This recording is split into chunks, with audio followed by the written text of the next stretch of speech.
ఒక భక్తుడు అంటాడు, డ్రెస్ నీ అడ్రస్ చెప్తుంది అని.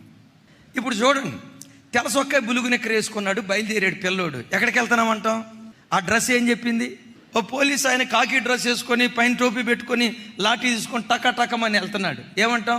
అట్లా కాకుండా అద్దాల మేడ లాంటి చీరగట్టుకొని, అసలు నేను చూస్తేనే తళుక్కు తళుక్కు తళుక్కు తళుక్కు ఉరుములు మెరుపులు మంచి అట్టహాసంగా కనపడ్డావు అనుకోండి, వెంటనే ఏమంటారు చెప్పండి? అంటారు, పెళ్ళికి వెళ్తున్నావా, ఏదన్నా ఫంక్షన్కి వెళ్తున్నావా? డ్రెస్ నీ అడ్రస్ చెప్తుంది, నీ హెయిర్ స్టైల్ నీ వ్యక్తిత్వం చెప్తుంది, నీ వస్త్రధారణ నీవు ఎలాంటి దానివో, నీ వ్యక్తిత్వం ఎలాంటిదో, నీ వ్యక్తిత్వాన్ని అద్దం పట్టేటట్లుగా చెప్పేది ఏదయ్యి అంటే నీ డ్రెస్. దైవజనమ, వాక్యపు లోతులోకి వెళ్తే ఆడంబరంగా కనపడటానికి ప్రయత్నించే ప్రతి వ్యక్తి లోపట డాంబికత్వపు మనసు ఉంటుంది, వాక్యం చెప్తుంది.